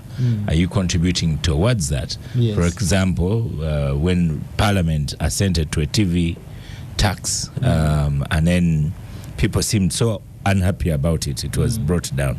Or what was the other one? Internet tax, or OTT. Even that one. So what they seem to suggest, what are you doing towards making a happy taxpayer? Maybe that's what you're referring to now. That is true. That is very true. But but maybe the first part of the question was saying examples of where this has worked. Now, this IFRIS, I think, was first introduced in Tanzania about 2010. Now, for Tanzania, every business issues an e-receipt, whether you are large or small, whether you are VAT registered or not.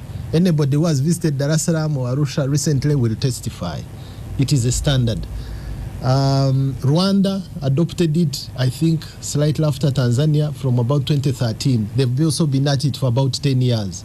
And that one is a standard. You can't buy anything in Rwanda, whether it's a kiosk, without an e-receipt. Kenya adopted it much later, but they're also doing well. Actually, in the region, we are the last ones to get on this board, to get this technology on board. Ethiopia, those who have been in Ethiopia, you know it.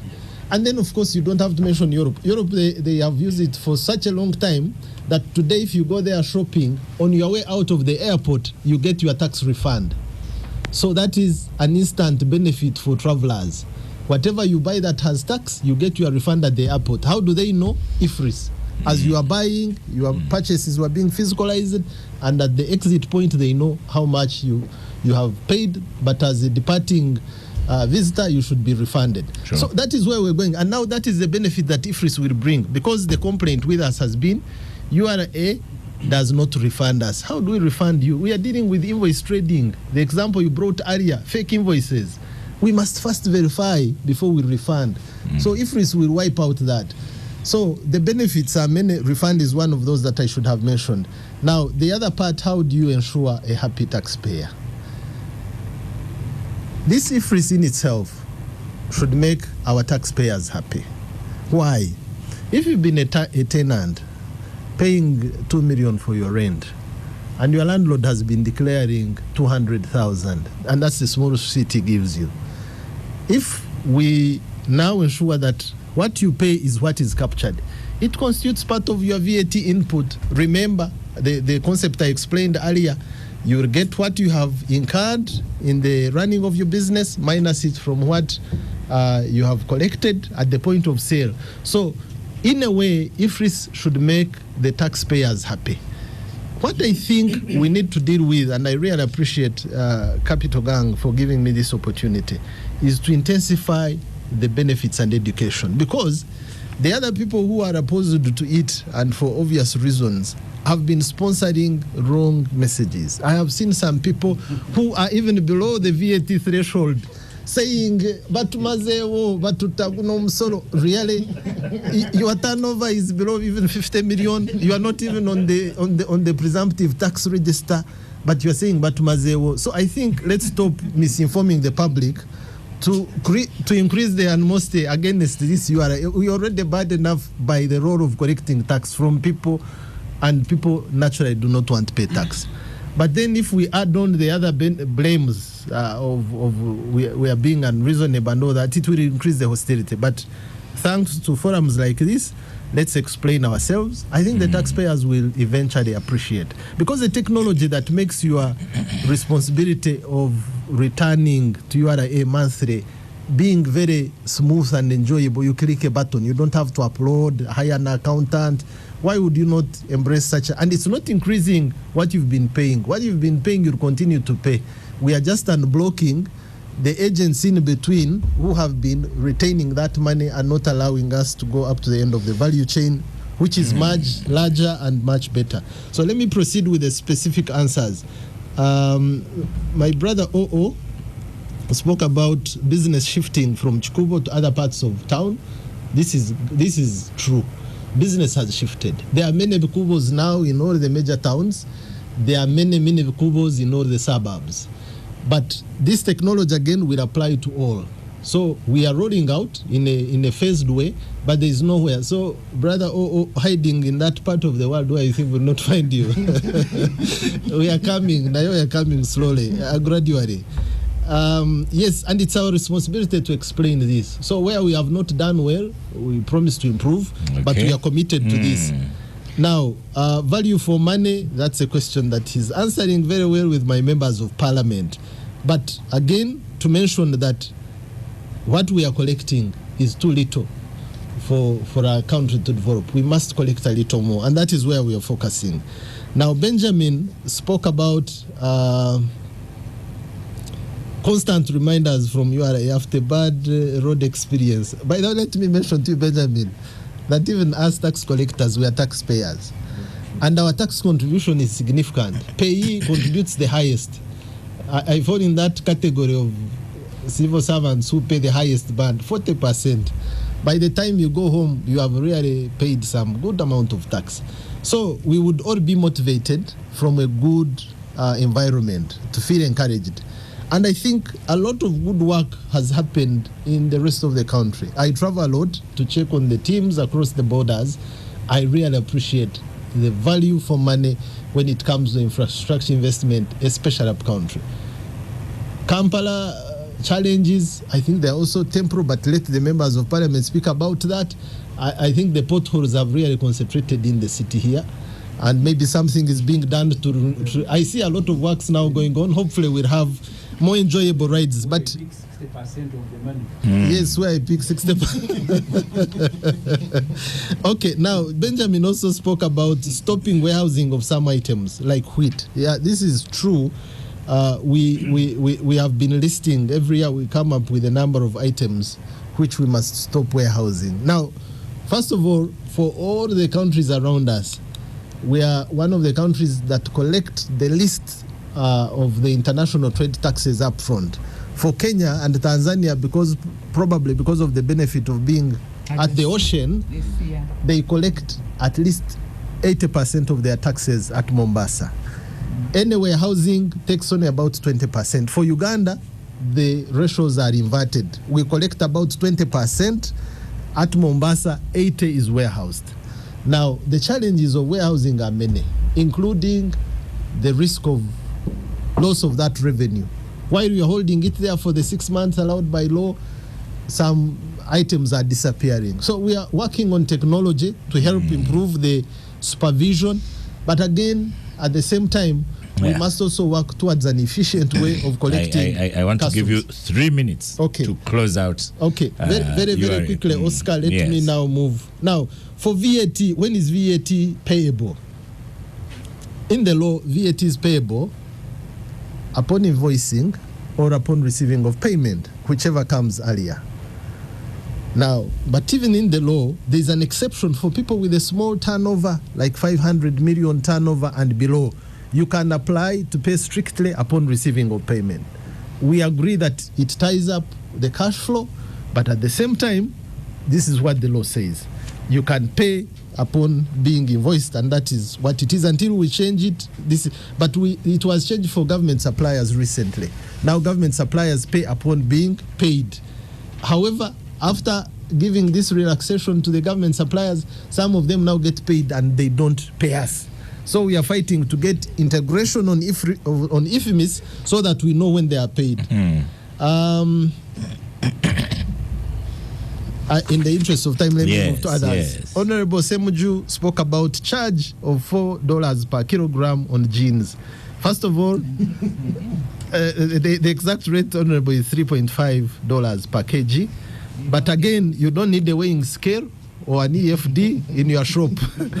This weighing scale is done when you are importing. So if we have a weighing scale at our bond, you will pay your taxes there. Once you go, then you sell per piece. You don't have to sell per kilo. Otherwise, you'll be selling 1.5 trousers. But we must think about the reason behind this law, because again, it's a law passed by Parliament. I think the idea was to protect the infant textile industry. Yeah. Uganda is one of the best types of cotton, long thread, but we are importing all. So there is a time when we must pay the price for purposes of growing our own home industries. And I think that's the reason behind this law. Let's bear with it and let's pay it sacrificially. And it's not on all textiles, by the way. It is on only 47 items. The textiles and garment sector has about 1,000. Only 47 are paying this specific tax, and it's for that benefit.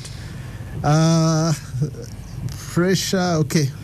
why new technology is a problem, I've already answered that, Honorable. You've answered that Let one. me now answer There was a comment for Lydia on that one. One of the biggest online platforms. I'm coming to that. I'm coming to that. Before. Just 1 second, I'll give you the time. Okay. One of the biggest online platforms where many young people traded their goods is Facebook, and the government of Lydia Wanyoto blocked that 3 years ago. Let her first work on that one before she talks about traders.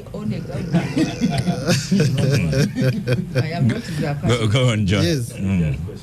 Okay, so maybe if I'm to answer to that, let me not lose it. Don't answer to that one. Okay. Okay. Twitter, there is one. Okay.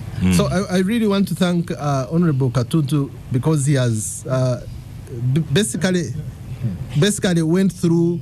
That's why Kasita doesn't like No, but he's being honest, because I think the logical question, there should be no manufacturer, there should be no investor. Yeah. Yes, there should be no investor Go on. who benefits from being a master of all trades. I don't see why manufacturing is not enough space for you to focus on. But what I suspect, and it's something that we should logically investigate, and this is also the guidance that we got from His Excellency the President when we took this issue, said find out why these manufacturers want to own shops. Could it be the issue that Honorable Katutu has raised, high margins? Because if I'm a manufacturer, I've produced my shirt at a cost of 10,000. I will not complain if I find someone selling it at 1,000, at 1,000, 11,000 or 12,000, knowing that he's. But if he wants to put it at 20, and then the imported textiles come and be sold at 15, there can be a reason why I have an outlet. So I think this. Let's investigate this with open minds. This is what His Excellency the President guided when this issue was taken to him. He said, go and investigate why, so that we can guide our taxpayers, to take moderate profit, but also support local manufacturing. Now, let me now move to the issues raised by Honorable Lydia. The online business. It is true, this is a global phenomenon. Business has shifted from brick and mortar to online. What are we doing as URA? One, we introduced the law, and I want to thank Parliament for passing this, to start taxing online businesses a part of their income tax. And we passed a good percentage, 5%. So they've started filing returns. This was passed last year. We want to see what they pay us by the end. But some have already started paying provisional income tax.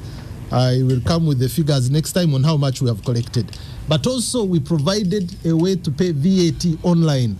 So they've been filing and paying VAT tax on a quarterly basis. What we are trying to acquire now is another technology to monitor them effectively, because now we are relying on voluntary compliance. But the benefit with online business, you leave a trail.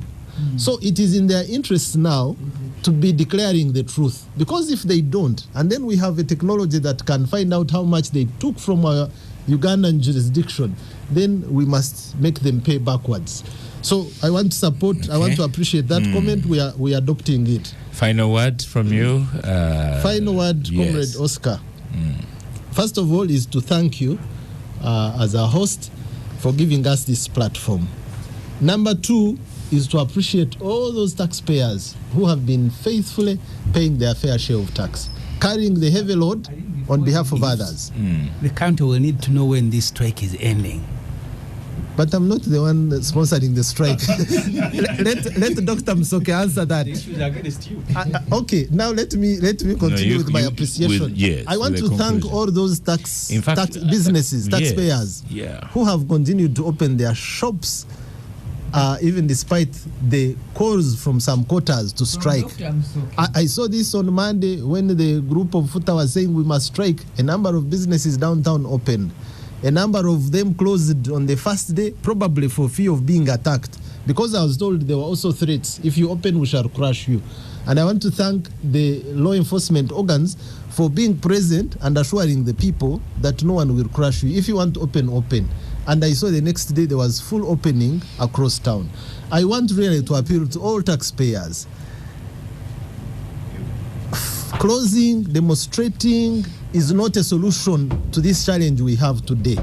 All the challenges we have discussed, be it the specific tax, be it the unfair competition, be it the IFRIS technology, are all things that we can get answers to through amicable discussion, mature discussion like we are having here. So let's engage, let's solve these issues. If there is a time for Uganda to be united in developing our country, it's now. Okay. Why?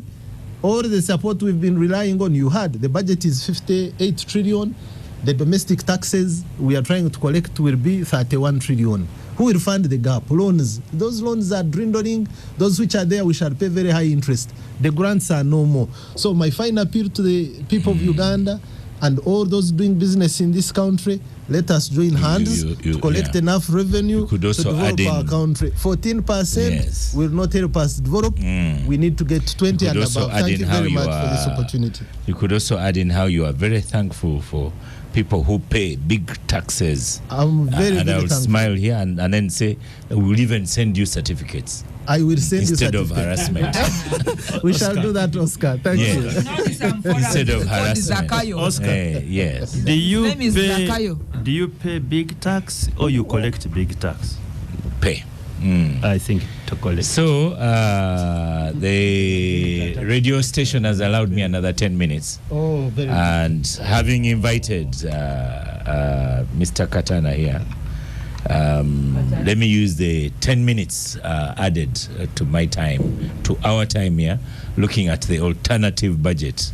Honorable Ssemujju and Mr. Katana. So if I give Honorable Ssemujju 3 minutes and Mr. Katana 2 minutes, what are the highlights of the alternative budget, Honorable Ssemujju? This is the first budget in the world that is going to be summarized in 3 minutes. No, this is the beginning of a conversation.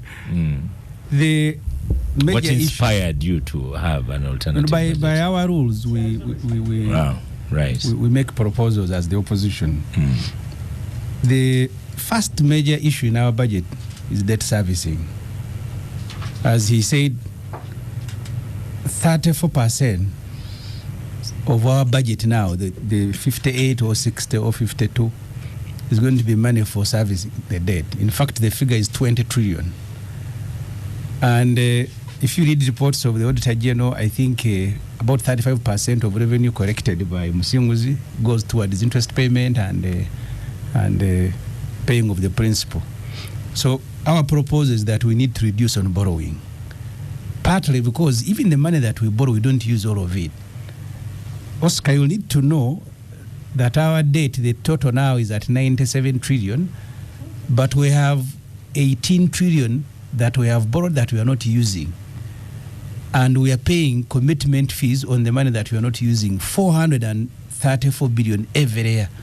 You borrow money for a road and you don't do it, including money borrowed in 2018. We have just borrowed money from African Development Bank to do the Kampala-Jinja Expressway. But we haven't compensated people for work to start. Yet the commitment fees you begin paying at the date of the date you contract the loan. We're also looking at the structure of the economy. You have 25 banks licensed commercial, only 4 are local. Even what they call the most borrowing, you're actually borrowing from Stanbic, from other banks that are not owned by Uganda. And then annually you're paying 7 trillion in interest, which is repatriated. You go to the telecom sector, including the energy sector. So the key players in our economy, so we have a foreign-owned economy. And that's why unemployment is going up, but it's now at 14%. Poverty levels are now at 20%. So the lack of the aggregate demand, which is forcing these people to find other ways, because there are no people who are buying. So shops are being closed because people don't have money to buy. And the Bank of Uganda wants to use fiscal policy and monetary policy between them and finance to continue tightening because they are fighting inflation. They don't care whether people are buying or not. So the second and last one, because of the budget, because of the time, we have also made proposals on how to clean the budget itself. Oscar, We have 780 billion shilling in the budget to transport public officers like Ofono Pondo. We will spend 400 billion shilling on replacing vehicles. We will spend 400 on fueling. When you see them all over, they are spending 400 billion shilling every year fueling their vehicles. 220 billion replacing the old vehicles. 150 billion on maintaining, going to garages. We have 697 billion in the budget for inland travel. You have 397 billion, 297 billion for special meals and drinks. You have 180 billion for renting, 180 billion. Ask the government, give me this money, I will construct for you offices. Every year you are spending 180 billion on renting. We have. I'll give you an example, Oscar. Our embassy in France, every year we pay 3.9 billion in rent. I said, you guys, even if you went to borrow money and construct the embassy, how can you pay a rent of 3.9 billion every year? And a whole figure is provided in. Yeah. You have 162 billion for donation. So I will not exhaust the list. So our proposal is that you need to clean the budget, get this money to fund education and health, also reduce. Are they listening this time round? We have said many of the things before. We have to continue shouting. I hope you didn't put the president's wardrobe in the alternative budget. No, we put there other things about the president. Because you see, other people run from the president. If the president has a convoy of 60 vehicles, the Speaker of Parliament will have 20 hours in Seychelles. The Speaker of Parliament and Clark were moving in a room. Both of them, not one but two.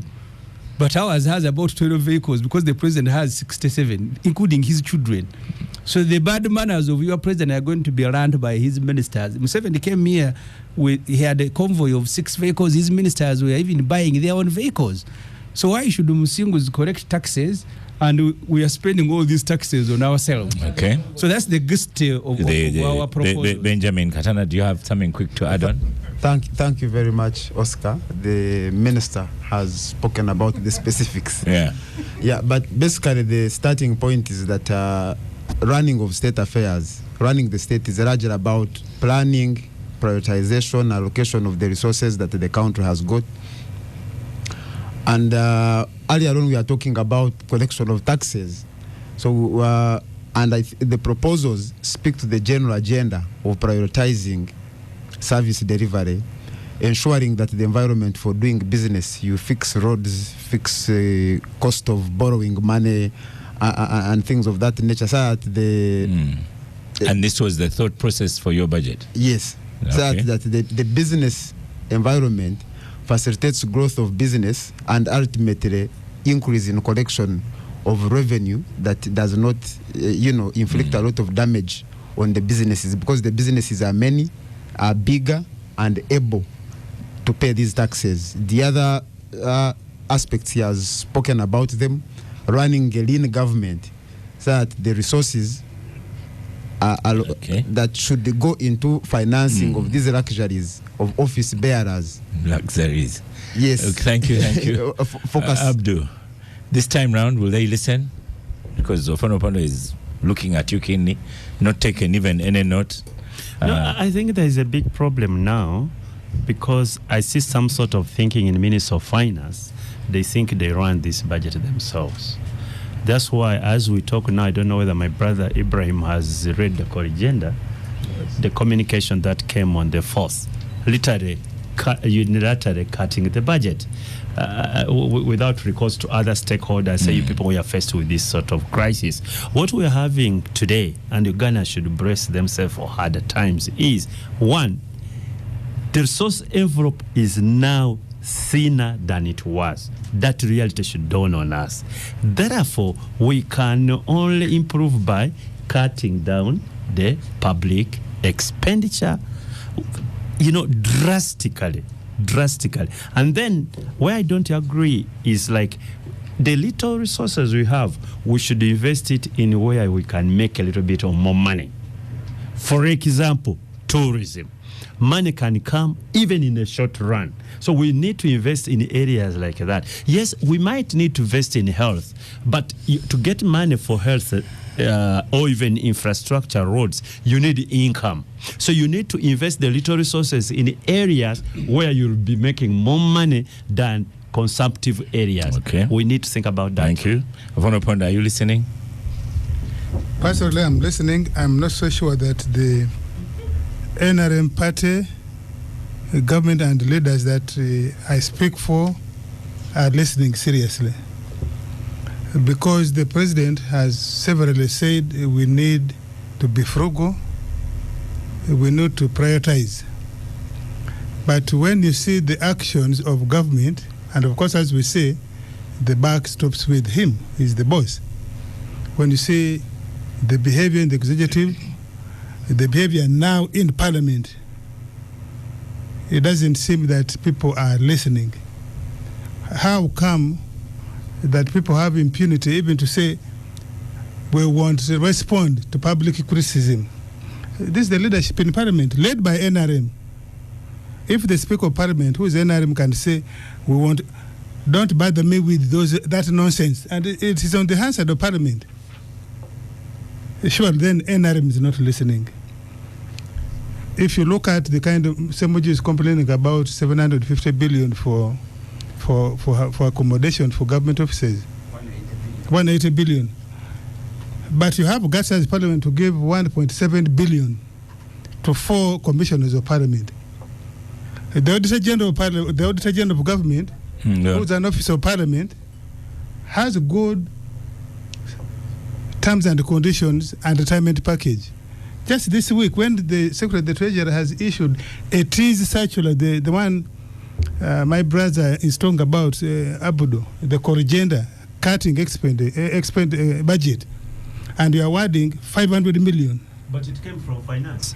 No, what I'm saying... It is finance that issued the corrigenda. Yeah, this is what I'm saying. Finance that has proposed the 500. Now you're blaming. Well, I know that the proposal was by Nandara Fabi, and you gave 500. And I'm saying the decision, because your parliament could have rejected. No, your parliament could have rejected, because there are many things that have come from the executive and you rejected. In this particular one of John Mwanga, I've written an article by the way today. I said, outgoing John Mwanga, outgoing AG John because Mwanga, they're talking about parliament and Parliament's 500 sweetener. And I've asked John Mwanga, who's my friend, I said, if you accept this, you're accepting to be robbed by people who are trying to cover their trail of mischief in that Parliament. So, the way Parliament is doing things, the way the executive is doing things, it appears that we are not listening. And I think if NRM does not listen, trouble. NRM will go down the way Kanu went, the way UNIP in Zambia went. We shall continue to root for NRM, but I think we are losing our way. Made your work harder. Conclusions are beginning. Both Dr. Musoke Nagenda and John Musinguzi, I can't trust you to have last word on gang. Lydia will have it. So, conclusion from you, Dr.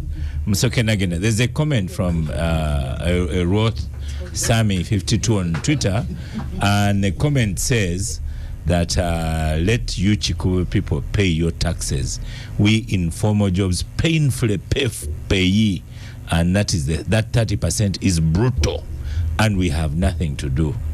However, URA sometimes also overassumes taxes, and that's a problem. And so some people are saying, finally, you should also pay. Yeah, conclusion from you, Dr. Musoke Nagenda. I just want to thank Honorable Ssemujju's submission. Was so good and excellent. And our other concern was about the recovery fund, because we are allocated 200 billion, but no single trader has ever accessed that fund. So it sounds so funny, whereby they want to milk us, but we are not being facilitated. We still have serious challenges with COVID effects, and I think it's so unfair to overtax the traders. For sure, by the time the lockdown was done, most of our traders' property has been auctioned, because even we still have a challenge. Even the loans we are using, they are so expensive. But the other recovery fund was giving room for recovery 1 year, and then even you can clear the loan earlier. But unfortunately, it seems that I don't know who took the money, or maybe it's about corruption, but we think that the traders need also, the recovery fund needs to be considered. I don't think in my mind that you traders are the ones paying taxes. Your complaint is that these taxes are making people stay away. Yes. Because you factor all these into the final price. It is actually the consumer. So your complaint is not that you are being asked to pay tax. But the fact is that when the taxes that's are what high, he thinks. But no, of course they affect our businesses. But they haven't even talked about the withholding. When I gave a scenario of withholding, you find that even we traders, we lend money to the government, and when you lend money to the government, there is no interest. When I got the money at a high interest rate, so I think we need to discuss more about how businesses operate, so that we find possible solutions to our challenges. Thank you, John Musinguzi. Conclusion. Thank you very much, Oscar, and thank you so much, colleagues. Lydia, you are going to have last word. Thank you so much, panelists. My last words really is, I am taking this opportunity to appeal to all taxpayers that we are ready as Uganda Revenue Authority to engage with you. If there are any areas of clashing, we are ready to smoothen out those areas and make sure, because we have a common interest. A thriving business is a source of sustainable revenue. It will not help us for us to collect today and tomorrow we have nowhere to collect from. So that is a common interest. Which is whatever business you own. Yes, this is Musoke's business, Capital Gang here, your business. Government is a silent owner of about 30%. So how do we benefit from you closing tomorrow? We have a common interest. Let's work together. So let's call off demonstrations and others. And finally, Oscar, let me read out the numbers they can call, because we've all agreed that there could be cases of indiscipline. We are ready to deal with this up to logical conclusion. The numbers you can call in case of any indiscipline, corruption, high-handedness, whatever form, which does not please you as a taxpayer, please call the number 077 141 075. Alternatively, call 032 344 3033. Okay. These numbers go to that Department of Staff Compliance. There is also an email address. Very quickly. The email address is Abola. Abola is spelled as ABOLA at ura.go.ug. Okay. Final word, Lydia. Final word on gang. Lydia, Senior Presidential Advisor. Yes. Final word. Final word, Lydia.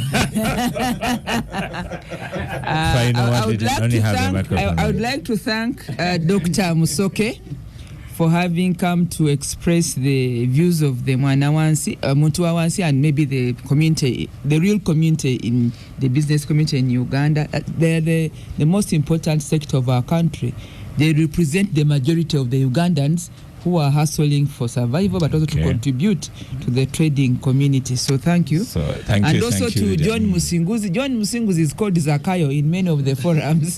So Zakayo, collect your taxes, but mindful of the complaints. We are ready to work with you and support, especially if you are going to help me mobilize women to join the trading community. I end by announcing the death of our first cultural leader, Ambassador Wamimbi passed on last evening. He was an ambassador of Uganda to Canada. He was our first LC5 chairman of the big Abugisu district, Mbale. and Okay. also the first cultural Thank you, leader of Lydia. our community. May his soul rest A in good time to eternal also peace. commiserate with Abdul Katuntu, who lost his Yes, brother. and Abdul Katuntu lost burial his young last week. brother in Yes, a fatal very, very accident. sad. May his soul Pole rest in sana, our eternity. brother Abdul. Thank you so much, listeners of Capital Gang, Star Cafe, the table. Ssemujju, I don't know whether he participated today.